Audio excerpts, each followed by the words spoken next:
He was a man who struggled to get the finer things in life. A better home. Overcame his fear of girls. He even had a promising baseball career. But then tragedy struck, and people began to profit off of his suffering. Kicked him while he was down. But now he's returned, and he's looking for payback on the world champion Hercule. This spring, forget about the revival of F, 'cause for Hercule, it's the revenge of Y. Plus, a match 2 years in the making as the unified Chojin Continental Champion Daniel Bryan takes on the man beast that never lost the title, Dick Van Dyke, in a goat on a pole death match. Fucking swerve. Okay. Welcome to the single player podcast, or the one player podcast. I kind of keep fluctuating on what to call it. I don't even know anymore. I should call it podcasting for right now. I don't know. I'm trying to keep the S thing going. Anyway, speaking of which, let me get through. Got a lot to talk about. I've just been like really under the weather these past couple of days, so I have gotten a lot of things done. It's just this morning I was feeling a little down and out, but I'm gonna try and get through this best I can. I think I'm doing a lot better now. This morning was a little touch and go. I think I've gotten a lot better now. So I didn't want to wait till tomorrow because I was actually a whole lot to talk about, and I have something for Tuesday I want to do. Because Tuesday Mortal Kombat 10 comes out, and I have a video in mind for that reason. So that I've done since last week, and it's been sitting on my computer, and I just like, when's it gonna be Tuesday? When's it gonna be Tuesday? Can I put it out yet? So stay tuned for that. But in the meantime, what I've been playing so far, mostly still again for the LP Ultimate Alliance. I got a couple things up. I got through the couple things of the next act, so I'll be trying to get a couple of those videos out. If my work schedule is lax, which it hasn't been. It's actually been a little bit increasing because a lot of people left that place, so my hours increased a little bit, so I haven't done as much. I think I've done pretty good otherwise, upload-wise so far, just because I've been like pushing for it, but it's kind of hurting into my... It's kind of taking away time for me to just sit down and watch other people's things, and I got like what? I got at least probably, I can count the number of PS3 games I'm looking at that I haven't even played on both hands. And I'll probably still have a few left over. I can't even, I'm not even aware that I have anymore. Or I do, but it's just like away somewhere. So yeah, a lot of... Alright, but anyway, what I've been playing so far, I've been playing, like I said, for the LP. Outside of that, I've been, a lot of 3DS stuff. I haven't done any of the Samurai Warriors. I've been out of that for a while. I gotta jump back into that. I know I'm close to getting a lot of the missions for that is, like, to do, like, all the mini quests in that game or whatever. And some of them are, like, you know, like, they give you, like, 7 or 8 characters to choose from, and to actually complete the stage, you gotta get all the objectives and use every single character for that part, so it gets to be a little monotonous in some points over and over again, but which is redundant for a Koei game. It's redundant. I like the series. It just, yeah, I guess the bug's not burrowing as hard anymore. It will eventually at some point, and I'll finish that game. I've got to. I was thinking of trying to do it even quicker because I was doing the PS3 thing, and those Koei games take up like a buttload of gigs in my hard drive, so platinuming that and getting rid of that was like a high priority for when I was doing Marvel Ultimate Alliance for the PS3, but I had to downgrade, like I mentioned, so it's just been kind of on the back burner since, because I've been mostly PS2 more than PS3. I didn't even look online and check what games came out this week. I may do that after my podcast. I'll take a quick look, but mostly 3DS stuff. I'm still going through Pokemon Rumble. Not Pokemon Rumble, Pokemon Shuffle. That gets confusing. Especially now that the other Rumble game freemium actually came out, and I actually got that last night. I didn't know that was out yet, but I got that, so I'm going through that as well.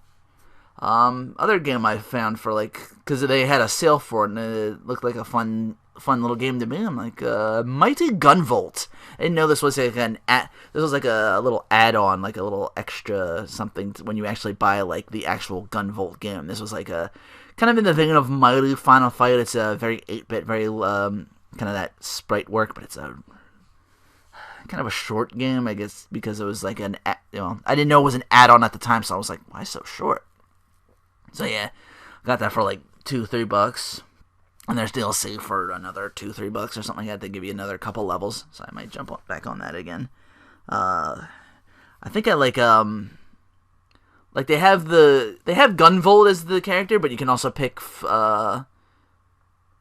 I think she's, what's the game? Gun Gal, I think it's called. And there's like a heart in the middle, Ekoro or something like that. She has like a special, everyone has like their own thing when they charge up. And there's also Beck from Mighty Number 9.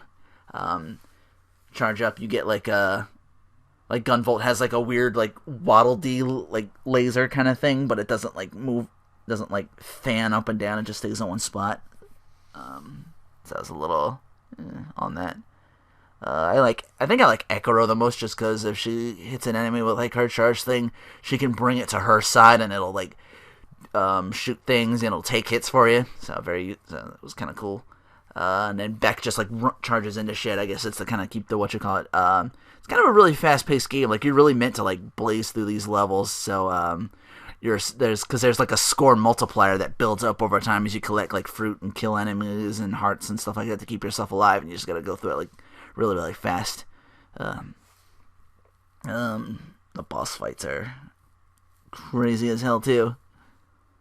And sometimes if you take too long on them, your score multiplier will like drop all the way down to like cause you start off at like times just 1, and then as it builds up, you get like another decimal point, like 1.01, 1.02. It builds up very, very slowly over that. I don't know how to like build it super duper hard. There's probably a whole thing on that, just getting that done. Like you know, big time speed runners and all that, just be able to like get all the shit in really quickly. Just masterful playing like that. So it's cool. I like it.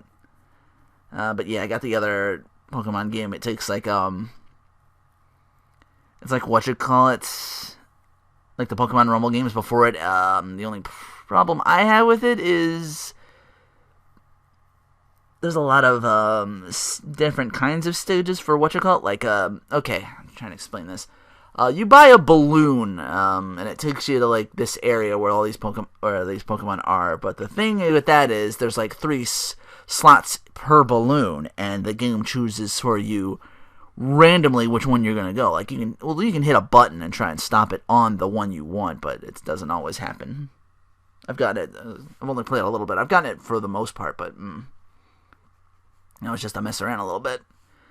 But so yeah, I did do a little more Mercagur.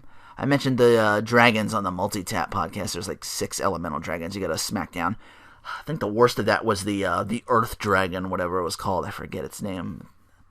Dagon, I think? Or no, was that just a regular enemy? I think there's Jabberwocky, but I think that was the dark type dragon.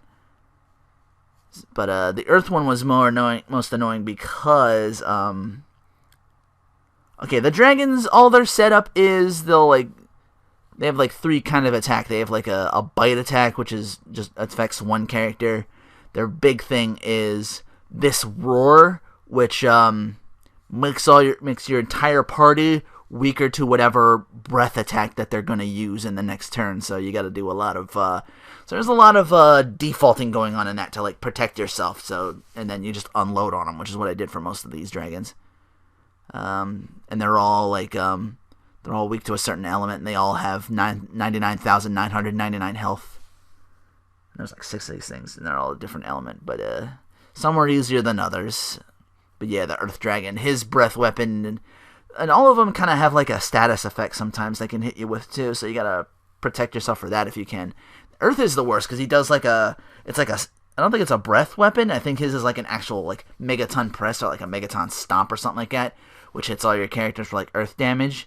and if it's especially bad if he gets the effect off because it's paralyze or something along those lines. That'll stop your enemies from moving, or like a stop basically, or something like that, so your characters can't act. So that's less turns for you to do things and heal everybody. So yeah, I kind of had to go with my usual for the girls, my white mage, black mage kind of technique. I think Anya's is my black, Edea is my white mage. Still got Tiz as my pirate, throwing out Amp Strike every single turn, which cuts his MP in half, but it hits for like 4 times the normal attack he would. So, and it usually is enough for 2 of those a turn. So, just Tiz alone is already doing like 2/9 of the damage I need to take those dragons down. So that's pretty impressive. And I got Ring of Bells, my thief, just because in case I need to like steal anything special from these dragons. If they drop anything special from that. I should have his on as to do dragon stuff, but I don't know. I don't think I have a setup like that. I think I have everybody else as like the red mage, so they can cast magic just in case my like healing magic or any restorative magic like Asuna or whatever, or Dispel, just in case. That's what I've been playing so far this week. And let me switch over to gaming news. Not a whole lot going on. I did mention Mortal Kombat 10's coming out tomorrow. Team Ninja's developing the Dissidia Final Fantasy for the arcade, and it's being pushed, I think, for the PlayStation 4 and eventual, because they're using PS4's core technology. So it should be like it looks amazing. I don't know a lot about Dissidia. I haven't had a PSP or Vita, so I don't know the series itself. So there might be a couple new things. There's like a larger interface for characters, especially now that what I do know is now for the arcade, it's not 1-on-1 anymore. It's team-based. It's 3-on-3, so should be interesting. The other big thing was the sequel to Project X Zone. They're doing another one, and it had a release date for fall 2015, which is actually for here, the States. I thought that was like Japan or something like that. Like they were. So, okay. I'm like, alright, cool. A couple new characters. They have Kazuya from Tekken, Kagemaru from Virtua Fighter, Natsu from Soul Calibur 5, Virgil from DMC, the good one, not the I got a bigger dick, and the Virgil Mobile. That was so stupid. And I actually like the Ninja Theory Devil May Cry, but man, I recognize its problems too. So before you think I'm too crazy for thinking the the NWO style DMC DMC for life. Yeah, not much in gaming news. Just those couple of things. I know they're doing a Saint Seiya game. I don't know the whole details on that. All I know it's coming to PS3, PS4, and Steam. So, be cool for that. I don't know if the last one came over to Steam or not, but anyway. But yeah, again, not much for gaming news. Most of this is going to go to, this podcast is going to go to the wrestling thing, of course, but also, I've had like a couple of weeks to pile, because I didn't do it last week on the single player podcast, or at least I don't remember doing it. We kind of went through that a little bit, so I think my snacking got skipped, so I got like about 2-3 weeks of stuff for this, so we're just gonna, so let's do it. Snacking for Renoa. Yeah, no scoping this week, I don't think. No. I did work up the nerve to congratulate Papa Sham becoming a VA, because you might have seen it on Twitter, I heard Maroon 5 Sugar on the radio, and I'm like, wow, this is shit. Just made me want to. It sounds like a song a female should be singing, honestly. With the high pitched or whatever. Like it's doesn't sound good from his side. I don't know. Sometimes I'm like that. Like I'm someone who can look sometimes at a cover version. I'm like, wow, this is actually better than the original, or something like that. Like I'm a guy who likes the what's the band's name? Hailstorm. They did a cover of Lady Gaga's Poker Face, which I thought is awesome. But anyway, that sometimes happens. I look for some covers of songs or something that other bands do, and I'm like, wow, they actually made it their own and made it something really cool. So yeah. Anyway, snacking for Renoa. I'm just gonna go down my. Barely fits the page. Yeah, I gotta scroll down a little later. Another Faygo. This one was ginger ale, so not overly strong, but still plenty of ginger. So me being a long-time drinker of the Canada Dry ginger ale, which is the best ginger ale ever, I say the Faygo is worthy, but you're only second best. Well, it wasn't though. Again, this was weeks ago, so I forget the exact brand for it. But it's their version of Hawaiian Punch. It's called Tahitian Treats. Alliteration for the win, motherfucker. It's a sweeter kind of Hawaiian Punch with less of that actual, like, bite to it. Like, Hawaiian Punch is like, kind of a little aggressive bite with the fruit punch and everything. Tahitian was just the sweetness without that, so kind of torn on which one I like better. I may have to go out later and I'll get one, and I'll get Hawaiian Punch and a Tahitian Treat, and I'll let you guys know which one I like better for next, either like the multi-tap or like my next single player. So I gotta remember that one. So I'll be coming back for that one. I got another Bob Marley drink. His Mellow Mood once again. Was not a big fan of this one. Then again, I never am one for green tea. This one's green tea with honey. It's just really bitter. It's not my cup of you-know-what. Those are small potatoes compared to the huge special I have for you guys. Because I had like, again, this was like 2 weeks of, or over 2 weeks even. I just eats. But most of this go into Taco Bell and one night of me and my dad going out and getting some Mediterranean eats.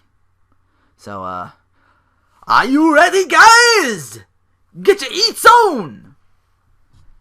Taco Bell. I tried a griller, which is a tortilla. They take a fried piece of chicken and they encrust it with a tortilla shell, and they wrap it in like a soft tortilla around that with some sauce in it.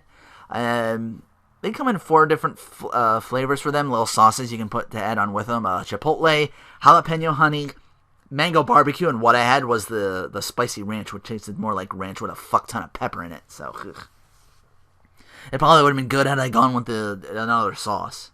But it was like, eh. But then I tried something else after that. Was the, because whatever the griller was, because I went there once and I saw all these new things, and I'm like, okay, I gotta come back here next week and get all this other stuff. But I'll get to that in a moment. Try not to get ahead of my list. Because I had a drink with that, was that I finally got my hands on that Cinnabon Delights iced coffee. You can get it hot as well. I always prefer the iced coffee. I'm a very cold drinks kind of guy. I do like hot drinks every once in a while, but I'll mostly stick with I'll do my coffee, my hot chocolate. I like them ciders; those were good. But yeah, if I had to choose between them, I would go cold, hands down. Anyway, this was also, not impressed. It just tasted like coffee, and I didn't get really like cinnamon in it at all. Even more meh when you consider that you can actually easily buy in stores this Coffee Mate. I think they do it. Cinnabon creamer, and you can just look that up on any website, and you'll be able to find that easy. And you just put that in your coffee. So if it wasn't for the Cool Ranch Dorito Loco Taco, which is always a personal favorite of mine. That week would have been a total watch. I've had the actual Cinnabon bites beforehand. Those were pretty good. I like those. They were the ones that came out before they even made the coffee. They had them for a while, so those were great. Though it's really, really hard to tear myself away from their amazing caramel apple empanada. McDonald's apple pie, you've been bested. And I assume that's why they had that new strawberry pie. I had that one time over there, which was really great. I had a chicken sandwich there, and I asked I wanted to see if I could get the Big Mac sauce with that, and I did, and it was amazing. Oh, I totally get people now with that sort of thing. I guess it's like Thousand Island dressing, but they add a whole bunch of other stuff in their secret sauce, I guess. So, very, very good. But yeah, whatever the griller I mentioned was, the Chick Star blows it right out of the water. Same tortilla encrusted chicken like the griller, but this one's like, it's one of them like round gordita kind of things or something like that. I don't, I think it's like that. But yeah, it's like round and wrapped up really tight, so it's like a big kind of round or like a six-sided kind of nonsense. These have 3 different sauces. Chipotle again, bacon ranch, and what I had and probably will continue to have with this, the mango barbecue. Tomatoes with my lettuce, which I usually don't get with just regular tacos from Taco Bell. Nice cut of chicken with the encrusted. It's crispy as hell with the tortilla, like even more so with just like the vegetables, like the lettuce and tomato. Like this was crunchier than you'd expect at first glance. And a nice sweet barbecue sauce to go with it. Like somebody found just a checklist of all the things I like that make something like better, and it's just amazing. Yeah, I've gotten into condiments lately because as a kid and as like a little older, like a teenager up to my really later years, I didn't really like hot dogs all that much. Like it was disgusting. But yeah, the right amount of like barbecue sauce. Like I've been using Baby Ray's for a while. I tried the JR barbecue, of course. I was like, and I've seen a couple of other ones. I know one place uses Stubbs. I heard that was pretty good. So. But I'll keep my eyes out. Maybe that's my next thing for snacking. Stop at the soft drinks. Start doing sauces. Like sauce it up, saucing it for Renoa. Yeah, see that fits. Saucy Sundays. No. What am I? You can't stop referencing him. I guess it's because he's like what not to do, and then I look at that and I'm like, okay, nice. Even though me doing the Let's Play kind of gets me salty.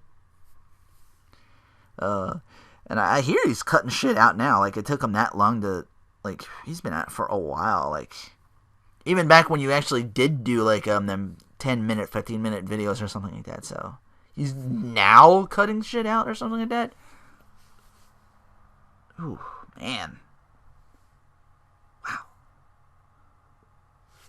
He could just cut shit out and make himself look better like I did, but anyway. Alright, there was new ice drinks I found there as well. Snapple lemonade and a Starburst strawberry, and there's even an option to mix the two in just one drink and do it that way. I was torn on this, so I splurged a little bit and got each their own small containers to drink separately at first. And then when I kind of had half down on each one, I'd throw one in the other container and mix that up in.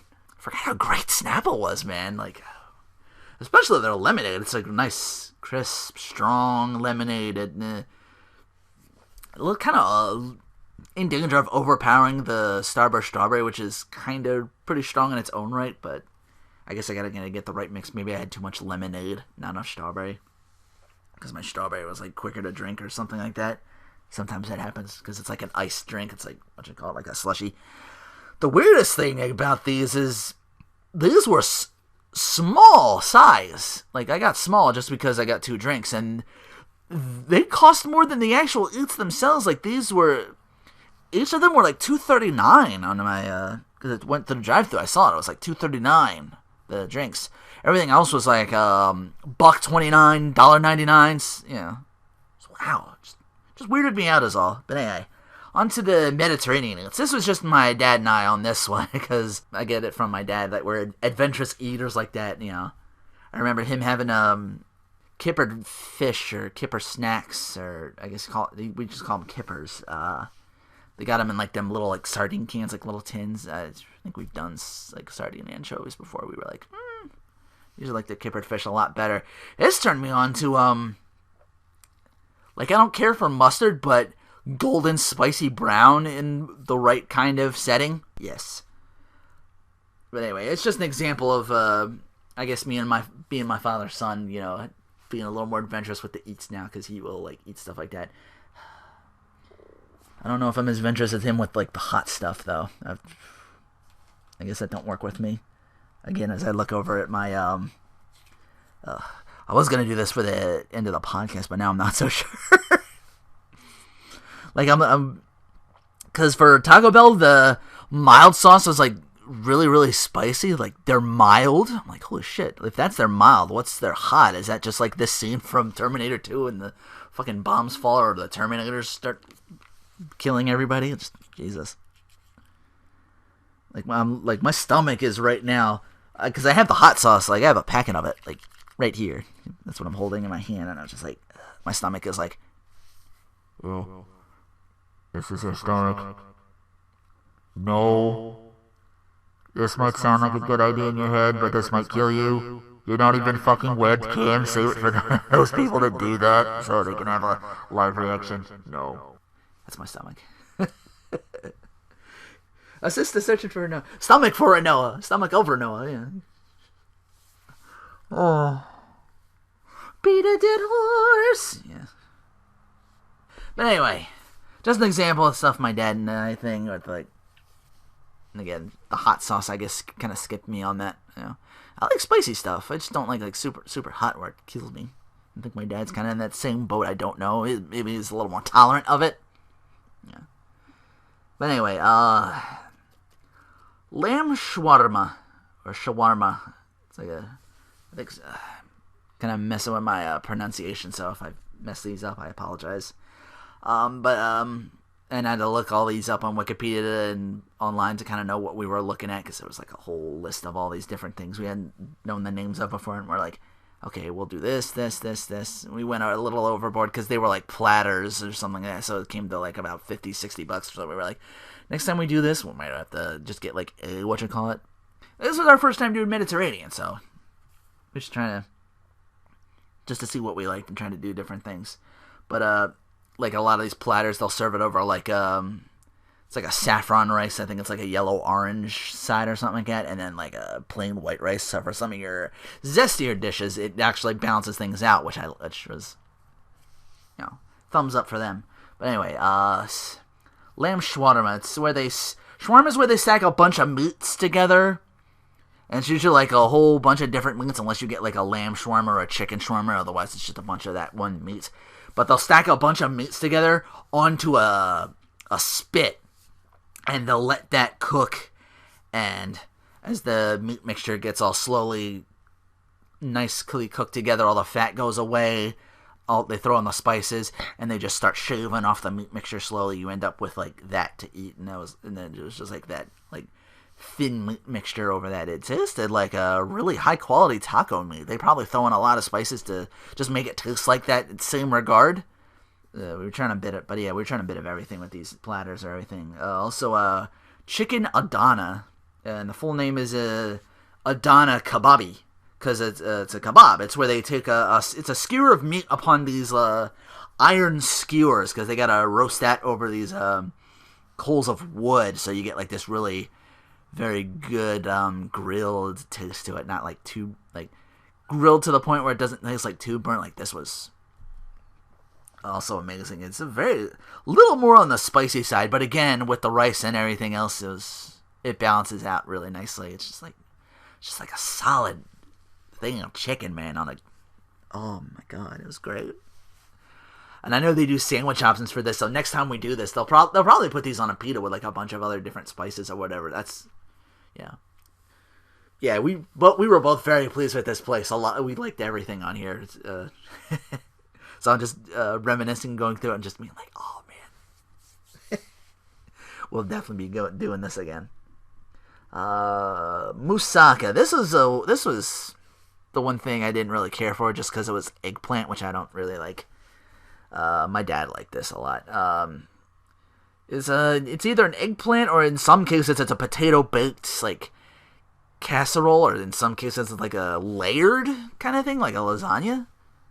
I didn't get that. What we got, it looked like just loose pieces of really sauced up meat or chicken with a bunch of stewed vegetables when I first saw it. So it was good. I just don't care for eggplant. I'm just like, I could taste like the little aftertaste of eggplant, and I was like, no. So, you like eggplant? Maybe give this a shot. Moussaka. Cucumber salad. This was more like a dip than anything else, but it came with the soft pita bread for dipping. Also really, really good. Fattoush salad. Large vegetable-based salad, lettuce, onions, tomatoes, a lot of greens. But the thing with this is they have these pieces of crunchy pita bread in the salad, and it had like a dressing over it. It was like I don't know. I'm not quite sure if it was. It's not quite Italian. It's not quite vinaigrette. It was like a combination of both of those a little ways. It was good. Also really good. This was this. I got this because it looked like the safest one to me when we looked at that menu. Like, even if we don't like anything else, we'll still have this like amazing salad, which will probably be really, really simple and everything. This didn't disappoint. So, finally, to close out the segment, my beverage. And this is a big brand, the Laziza apple soda. Green apple like Goya, but unlike Goya, which is like super strong and sweet, Laziza kind of holds back a little bit. It's still fairly good like green apple flavor, but it's not like super like very like it's not like candied green apple. It was like I was very close to drinking like a Granny Smith apple. It's just like, but it doesn't have like the sweetness like a Goya would or a Jolly Rancher you can find or something like that. Like this, really good. You gotta be careful with this one though, when setting the drink down, because I've done it. Because I was drinking a little bit and I put it down and then I look over, like it starts to foam up super duper quickly. I'm like, oh, like why did it do that? And then I look it down. It's malted. It's a non-alcoholic malted beverage.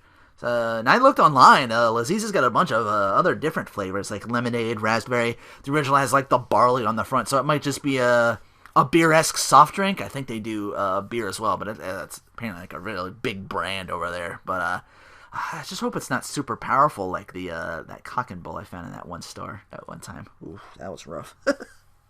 You're supposed to do vodka with that? Christ. Rydom Wings on Twitter, man. He's become kind of the pusher for this. So I guess somebody likes the snacking for no because he's had a couple of ideas. He's the one who sent me the picture of the Welch's PB&J. Recently he sent me pics of...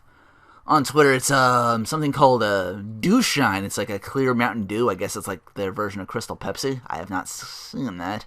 I haven't gone out in a while because, again, I've been kind of down and out. I'm a little better. And today is like in the 70s, so if I'm going to go, might as well go after I finish up here. So I'll just go down and get some things.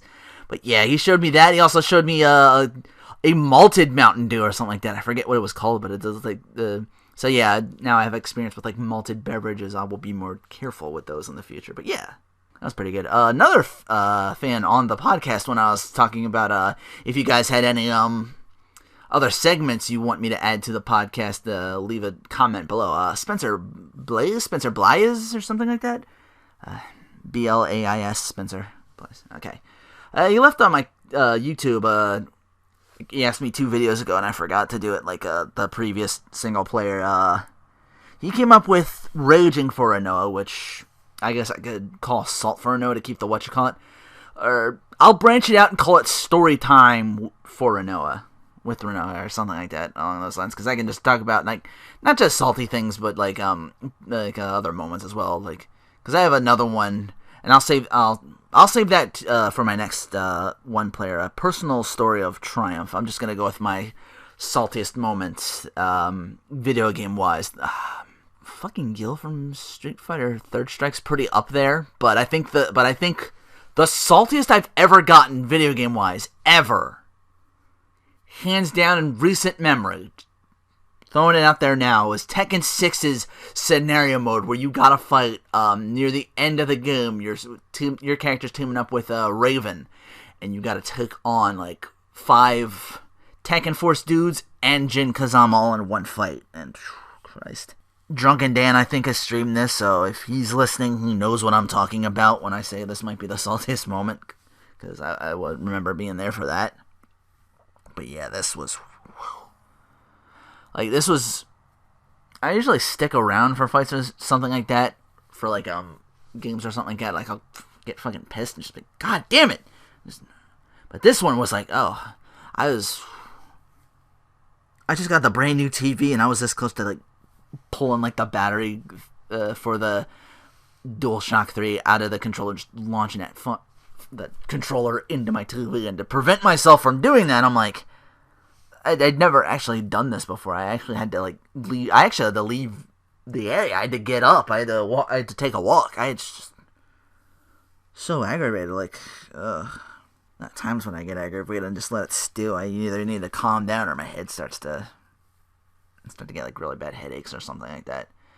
Fortunately, that didn't happen. I did come back eventually and was like, couple more deaths and I was able to pull it off. And then you get to the part where you got to do you're not done with the scenario. Like, you beat him and then you beat the final boss Azazel, who's nowhere near as tough as that, by the way, because you can just, like, I think I remember sidestepping most of his shit anyway and just cutting him off with, like, quick hits or something like that. Like, you get to scenario campaign, you do that, and then 3 more stages unlocked to unlock the other 3 characters. I'm like, okay, I'm missing a couple characters. I'm missing, I think it was Mokujin I was missing. I was missing, what's his name? Yoshimitsu and Devil Jin. Devil Jin's probably one of the toughest because you're on, like, that was probably, like, the straw that broke the camel's back. Like, okay, I'm finding another way to unlock these characters. Because Devil Jin scenario mode was, like, you're on this, like, small train or something like that. You don't have a whole lot of a room to maneuver. You don't have a whole lot of room to, like, get away from enemies if you need to. And you are just swarmed by fucking these devil wannabes. These Devil Jin, Devil Kazuya's wannabes. They're all, like, weird, crotchety looking demons, like, just with wings, and they just bleed on you. They'll just combo you to death. They'll just juggle the shit out of you, man. And fucking Legion. I was playing Dynasty Warriors. I might have actually stood a chance against. I would have been applauded those numbers, but fuck. God damn, for a Tekken game, shit.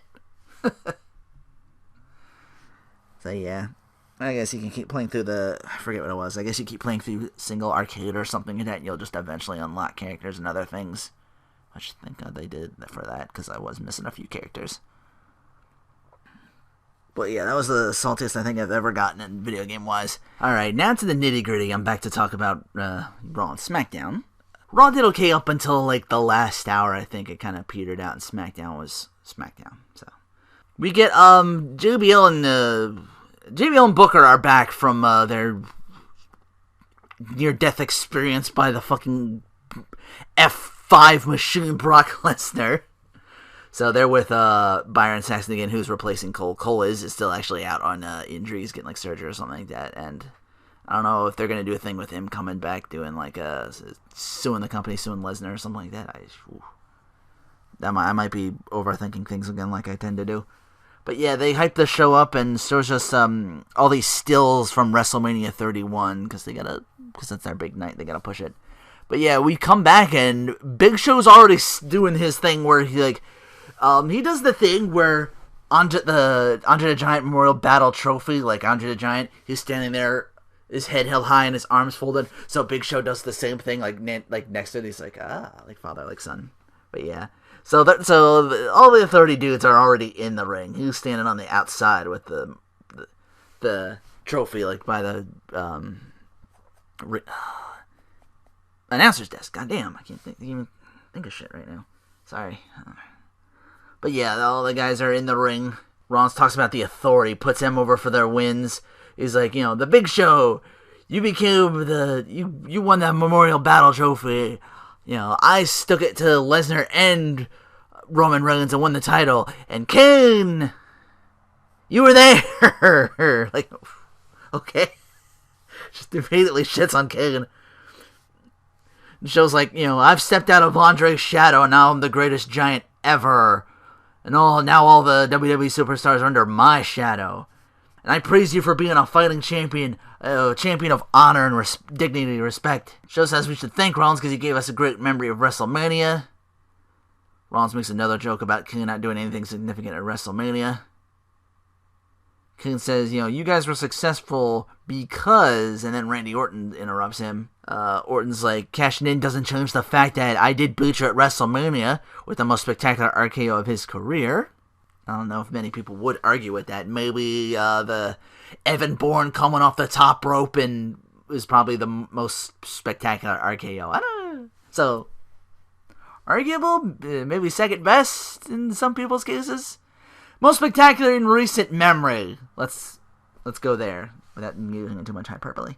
He's like, you know what? I feel like I've earned a shot by beating you at WrestleMania. So that's if that's best for business. Ask the fans. They're like, yeah. He asks Kane, do you think it's okay, or do you need to call Mom and Dad for their permission? Because they're Triple H and Stephanie are on vacation for this, by the way. So it's Kane's in control of Raw. Which, we got other superstars worthy of consideration to face Raw. So triple threat between you, Roman Reigns, and Ryback. That's what's best for our business. But furthermore, each of you will compete in a singles match before then, and Orton, your match is next against me. By DQ, it goes to Randy Orton because they're beating him down at some point, and then Kane grabs a chair and just guts Orton with it. So Orton moves on. I don't know if it was like a move on or something like that. Like to win, you have to like qualify or something like that. Well, but anyway, they didn't mention it like that, so I don't know if that's true or not. So the other two matches are Ryback versus Luke Harper, which was a fucking hoss of a match, and Roman Reigns and Big Show, which was anything but. Announcers discuss AJ Lee retiring, thank her for what she did in WWE, wish her the best, as did I on last week. Thank you very much. Thank you, AJ. Rollins says everyone backstage, they're like, protecting me is your number one priority. I'm your champion. You gotta look out for me. So he's basically mirroring Orton's whiny bullshit, which is. So Rollins is like, you should step down as director of operations. Kane's like, the Triple H and Steph are on vacation with no cell recept. I'm running shit tonight. Yeah, Rollins storms off and then runs back in. And he's like, "Oh, you're gonna have a problem with the bosses when they come back." Like, did he forget his line and come back, or was he just like, was that part of the thing? I don't know. Again, it could be overthinking. Kane's like, I'm doing what's best for business, and what's best for business is putting you in a match next. And he's up against Neville. Which, first NXT champion versus former NXT champion. This match was as amazing as you'd expect and then some. Even with the guys in the background, I think they were out there, but there was more, it was mostly Neville and Rollins as well. They got on the apron for, maybe the end of the match or something like that, but most of the time it was just Rollins and Neville. It was a really good match. Neville almost with a very close 2 count, but Rollins hits a corner power bomb, power bombs him into the corner, and as he's bounced off the corner and dazed, curb stomp. Seth is your winner. So, amazing match. Announcers congratulate Rock on the success of Fast 7. Cena rocks the mic, says Austin is declared at WWE Day. Well, Austin, Texas, because that's where we are. He's hype about the U.S. title, talks about his open challenge and to provide an opportunity to others, says how awesome it is. He brings up Rusev, says he wants his rematch at Extreme Rules. Axel Mania! Rusev wants the rematch at Extreme Rules, whether it's against Cena or not. So he's waiting it out. And Cena's like, that don't mean we can't have a title match tonight, so anybody who's back there, come at me. You want some, go get some. So Mr. Sinister, a.k.a. Stardust, comes out, and this match was interesting too. Remember Stardust very back and forth, getting a lot of the offense. The end came when Cena comes back with a springboard backward stunner almost, and then hits the AA for the win. Again, Cena continuing his assimilation of every single move ever. Now I got your power. He's gonna fucking. Oh my god, I said this on Twitter, he's fucking Mega Man. He's assimilating moves into his core, and he's just gaining more and more power. You know what it is? It's fucking Rando from Yu Yu Hakusho. He's gonna learn the F5 as his 100th technique, and he's finally gonna get one over Lester. He's gonna use the hate fish on Rando. Oh, this is. Oh, I think of the dumbest shit to say. It's what it is. That's all I can think of. Is he's getting all his other shit that 5 moves of doom. Well, we'll see about that shit. Absorb fucking everybody else's techniques. But yeah, a stunner in Austin. Convenient. Even though I think he's from Victoria, Texas. But hey. That's what I remember him being booked from. From Victoria, Texas. What's next? Naomi and Paige beat the Bellas. Luke Harper and Ryback was pretty amazing. I wish this could have gone a little longer. But Ryback wins. Interesting segment with this. Renee Young backstage with the New Day. She brings up the New Day sucks chance and asks how it feels. Xavier is like downtrodden and upset. He's like, Kofi's like, it's disappointing, but you won't find disappointment in our dancing, our chanting, or our flying. And Big E talks about, he does his Steve Urkel impression, like coming up to the airport while he's trying to eat. And he's like, can you sign for me? Can you sign this autograph? And he's like, of course I will sign this for you, my little child. It's all big. I'm fucking feel the power.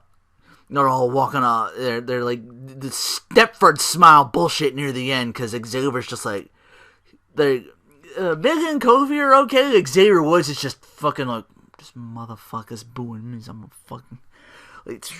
I feel like you could pull up the thing from the Boondocks, like, watch closely, like, Xavier Woods is, at that point, like, he's about to unleash his N-word moment, yeah, like, oh man, like, he's pissed, like, he's just shaking his head, like, but then they get to, like, the clapping, and, it's Big E and Kofi, they start clapping, they do the, and then, fucking Xavier just immediately just like, just happy. He's like, all his teeth showing. Like, he's fucking DDP stock. Have you done your yoga today? Like, fucking Stepford smile, Xavier Woods. So, now I'm a little bit interested in what the New Day is up to. So, possible heel turn, maybe? Like, the New Day sex thing, like the whole die Rocky die. Like, The Rock never forgot those chants, and I'm gonna make sure you don't forget them either. If you're so, good things can come from this, if nothing else. But they lose to the Mucha Lucha Dragons. Sin Cara and Callisto's over as fuck as usual. He looks amazing. Neville has this amazing double somersault, like backflip or something like that. 1, 2. If only you could probably maybe pull off that that thing that Divas like to use, the handspring elbow, which always is kind of shitty and doesn't look right. So I don't know if they had to have gotten it from somebody that thought it looked cool, and they just keep botching it. But man, because I just remember the China Ivory match where she botches hers and her neck, she just goes down immediately. Like, I think she hurts her neck or something like that on that or whatever. Just puts pressure on her or something like that. I forget. Reigns and Show, if anything needed to not take a commercial break, it was this one. I would take time away from this match and put it towards Luke Harper and Ryback because those two look like they could. I was more into that match than this one, but yeah, the Reigns wins this one, of course. Sheamus on stage, he's like, well, actually, hang on. There was a thing backstage with Ken. Lets the person on the other end of his phone call, let Triple H and Stephanie know we got everything under control. And Alicia Fox, Cameron, Summer Rae, Natalia, they're all kissing up to Ken. Naomi won her match, but they try to give Divas a chance, and Ken gets talked into having a battle royal to determine a number one contender, and announces that for next week's Raw. As we go back to commercial, Ken's like Summer Rae is just all over him. Ken's just like, bitch, get off me, I'm married. My wife watches the show, probably. I don't know. He seems like a nice guy backstage. I know Corporate King, and he's just looking at these girls like, I'm getting. It's like Danny Glover leaving the women I'm getting too old for this shit. But anyway, Sheamus, fucking boss from Final Fight or any other beat 'em up game or what have you, because the mohawk. Before my next victim comes out, I want you to look at what a real man looks like. Guys like Ziggler and Daniel Bryan need to be weeded out. I'd pick on someone my own size, but there aren't many people my size. Lo and behold, here comes Mark Henry to job. And he was like, I ain't got time, I don't have time for has-beens walking to the apron, Heyman pulls him back into the ring and we get the bell, so they throw down. Henry was going for the world's strongest slam, but Sheamus slides out of it, takes his legs out from under him. Bro kick. Wyatt backstage promo. Same old stuff. He keeps losing, so he keeps losing a lot of his luster. I guess, but he's teased a new feud on SmackDown or something like that. Miz and Sandow on free TV. Me. Miz clapping for a preview of the Marine 4 with Summer Rae for some reason. Sandow tries to go for a kick, and Miz rolls him up for the win with a handful of tights, like a total cheat win. That's like puts the Miz over, but he cheated, so Sandow still kind of a So I guess it's to kind of continue the feud that they have or whatever. Triple threat match. Your winner and number one contender, Randy Orton, because a lot of guys. The Authority jumps out. I think it's like no disqualification because the Authority jumps in about halfway near the end of this match, start booting everybody down. Orton tries to escape. Orton drags Rollins in the ring, but he makes the save. J&J helps him out. Ryback's take them out, and Orton immediately RKO's the shit out of Ryback and wins. And after that, Rollins gets the curb stomp on Orton, has the title standing up high in the air, and that's Raw. All right, on to SmackDown. We got Tom Phillips with King and forget again. I don't watch that much SmackDown. I forget who the announcers were, but it was Tom Phillips in there, who does like that 5 for 5 thing. I'm like, where's Renee Young? Why is she doing backstage stuff? Maybe it's because they probably for the same reason they do the F5 thing. Like they won't do that to Renee Young.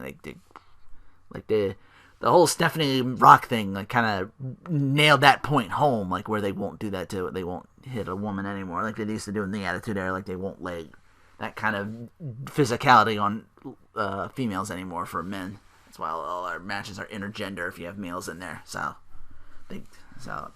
that's my answer, at least. Daniel Bryan gets to do the same thing I guess Cena's doing. Winning this title at Mania was the highlights of my career, and to honor this Intercontinental Championship, I'm going to defend it against anybody who challenges me. Spoke about my title defense against Dolph Ziggler, which was awesome. And then Sheamus knocked us down. And, he didn't even bother to challenge me before kicking me on the face. And I got KO'd by... same as Wade Barrett, I got KO'd by him. Barrett comes out, speaks to the Hammer. Sheamus is comes out after him. He's like, yeah, I bro-kicked you just for the fuck of it, because I can. And I tolerate Barrett because he's not a 4 nothing or whatever. He's not a little guy. He's not a munchkin, and I despise munchkins. Yeah. So, me and my boy Barrett over here are going to give you a European ass kicking. And Dolph Ziggler says, Sheamus, you look like Captain Jack Sparrow and Carrot Top had a baby no one liked. And you're only so tall because their heads are up each other's asses. Wouldn't that make them shorter? Oh, each other's asses too. Oh, I get it now. I had to think about that one. Something I don't often do. I need to do these better. Maybe I should get back to writing these down instead of reading them off. I'll watch it because sometimes they're... That's reading someone else's words rather than my own. I get a little lost. So, sorry about that. I think I'll do that from now on. I kind of maybe keep away from Twitter or kind of have it at least on at the same time. But anyway, I need to get back to writing my own kind of way of doing it so I can remember things, because I remember just the Xavier Woods being a big thing. Oh, and they didn't say they didn't go over exactly what they said. But anyway, Ziggler's like, you want to fight? We'll give you one right now. Big Show and Roman Reigns gets involved in that, so that's going to be a 6-man tag for our main event. Holla, holla, holla. New Day does a entrance. Big E asks the crowd, why do you chant New Day sucks? Get on your feet and clap. But the crowd keeps chanting New. When they clap, it's like... And so the crowd's like, New Day sucks. New Day sucks. And Big E's like, we're trying to bring some positivity to the lives for Lottie. You're ruining our New Day. You gotta learn to like us. You gotta learn to love us. Because we're trying to make a brand new day. It's a beautiful... Oh. That's beautiful day, you too. Got a little too hype again. For Lottie. L.A., make way for the day. Cesaro and Kid beat them about 12 minutes. Pretty good match. We get a lot of... Xavier Woods looking salty at first, and then with the clap thing, trying to hype him up, he's like, yeah! So, again, very, one extreme and then the other, So, again, I'm just hoping something good comes out of this. And, you can take something from nothing sometimes. Coming pretty good. Extreme Rules. Last week, the road to Extreme Rules hits a roadblock. Axelmania, bitch. I want a rematch to make things right, so Neville, get your ass out here and fucking beat my ass in 2 minutes. That's what he did. Yeah, this was... Oh, wow. Renee Young backstage interviewing most of the divas that were on him, save for Summer Rae, because she's in a segment later on the show. It ends up being... Like, she asks, you guys manipulate Ken to making this Divas Battle Royal for a title shot, and it's, we were just giving Divas a chance, and it ends up devolving into Natty and Alicia back and being all catty towards each other. So they get a match with Cameron playing referee, and I might be a little crazy for saying this, but Cameron actually makes a pretty good referee, I think. I'm serious. Like, she's very vocal. We know that. She seems like to know a little bit about things. She knew more about it than actually pulling them off, I think. Like, she was trying to separate the brawl early, and she said, get him off the ropes! 1, 2! Like, she got the rope. But yeah, Natalya beats her easily after Alicia gets most of the offense, but Natalya gets, like, the sharpshooter and beats her. And then Cameron just, boom, DDTs both women, and is like, give me my mirror, give me my fucking mirror! And she just jumps on the top rope and looks in the mirror, she's like, yeah, I'm awesome. So yeah, all that for just, nothing, yeah. I'm saying you should make a better referee. A Divas referee, that could be something interesting. Which I guess they tried to do before in WWE with, I think Jacqueline, or wasn't she like a referee or something like that? And then she became like Cruiserweight Champion or something. Taryn Terrell was a referee at TNA for a while, and I think she's your current Knockouts Champion over there. I haven't seen much of that. Mostly because what you can see on there, they've already done, like, I think weeks in advance, and I can go on the same site I'm using now and just look up what they did, and, like, there's a whole bunch of things, and I'm like, stable after stable after stable after stable. And other things are going on. And a lot of the guys I like aren't there. Like, who the fuck are the Wolves, honestly? Sorry if that sounds... I didn't watch that much, so I don't know what they are. I know the Harleys are a team again. They're back together, but the Wolves, the bromance, I was like, where's fucking Bad Influence? And they've been gone for a while. I think it was my last straw that broke the camel's back that made me stop watching, because I fucking love those guys. I love that team. Because I think they're still a team. Like, I think they're in Ring of Honor. Like, the last thing I saw them on YouTube, them doing things, but the Ring General Christopher Daniels and Francois, his best friend Francois, Frankie Kazarian, like this tremendous tag team. Like, what? No way those guys weren't over. Come on. For all the things you can say, Vince McMahon is out of touch. Wow. All right. Let me get back to SmackDown. Bray Wyatt says, because he's in the thing where Eric Rowan, where he set him free or something like that. It was like basically the segments beforehand when they first let him go. He was cast out by a society that didn't understand him, looked at him like he was a monster. They looked at him like he was... basically, all these people saw were flaws. All I saw was possibilities. I found him playing in the mud, and I showed him what it was like to be loved and have a family. I fixed him like he was a broken toy, and when it came time to set him free, I had to let him see for himself that evil exists. And because of you, the people, Rowan is broken again, and tonight I'm going to teach him just one final lesson.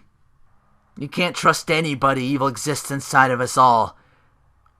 Of course, a good 10-minute match, but Sister Abigail White wins, and he's like, I'm gonna destroy Eric Rowan tonight, and if I can do that to someone I loved at some point and called a brother, someone who was in my family, imagine what I could do to you. He doesn't say who he's referring to, like he's being very vague about that, but he's still saying like he's the new face of fear. But yeah, he beats Eric Rowan in like good 10-minute match.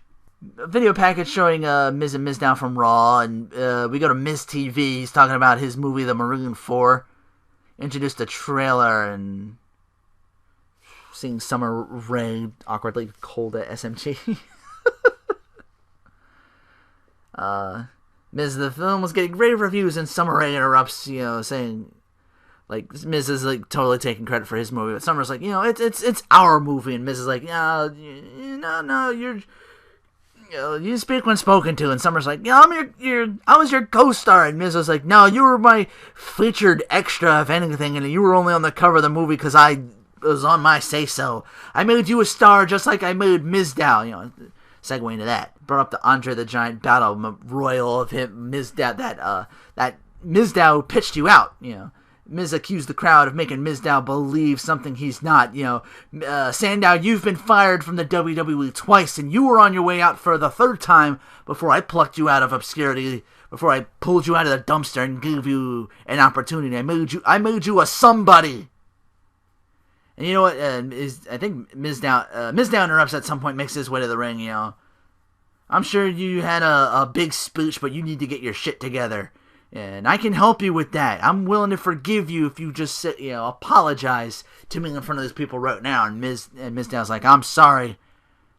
Like, say you're sorry. And I made you a star. The crowd will forget you even existed unless you were with me. Mizdow's kind of like agonizing over it, like, will he, won't he? And they shook for a while. Then they shake hands, and Mizdow's like, I'm sorry. I'm sorry I didn't do this sooner. And bam, jacks him in the jaw and runs him off. Then awkwardly kisses Summer Rae. It was the main event time already. That's right, because we're only 2 hours. Okay. The faces win. Reigns hits the spear. They gotta make him look strong. Or at least try to, because I think he's he in a feud with Big Show for the pay-per-view? Is that their match? I fucking hope not, because especially they did it on free TV. But man, I feel bad for Reigns. At least, I don't know if anybody else does, but I sure as fuck do. Like, shit. Like, there are reports his family being pissed at WrestleMania he didn't win the title, so... If he's not feuding, well, he doesn't have the match. Orton does, so Reigns is an afterthought at this point. Like, what's there for him now? Does he go after the Big Show? Again, I'm like, shit. Nobody wants to see that fucking match on... No one wants to pay for that shit. Oh, man. Does he turn heel or something? That wouldn't make sense either. Not now. I said that before. It would make sense with being a Paul Heyman guy to get that title, but to turn him heel now would be... I think Sheamus is stealing a lot of his thunder now with his new look and just being heel, because heel Sheamus is pretty awesome. Even though the fans are still like, you look stupid. The fans immediately got... I heard... I didn't see the Hall of Fame, but I was looking around for YouTube, and there was like this thing... it was a spot from his podcast, like Chris Jericho talking about the Hall of Fame and how the people were... How some fans were being like disrespectful to the legends down there, and he pretty much said like... you paid your ticket, you get your what chance and do your whatchacallits, at a TV show or the Raw Smackdown.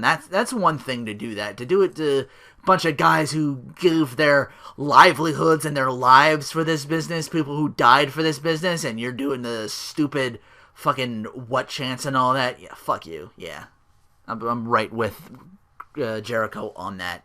And yeah, you brought up like you do it at a Broadway play or NHL, NFL game, you're doing that stuff. Like, I immediately went back to it was WrestleMania or the night after where it's the Divas match, and it's like, to AJ, like, you suck Punk, and to Bray's, like, you suck Brian, it's Nikki Bella, it's John Cena, you suck Cena, wow.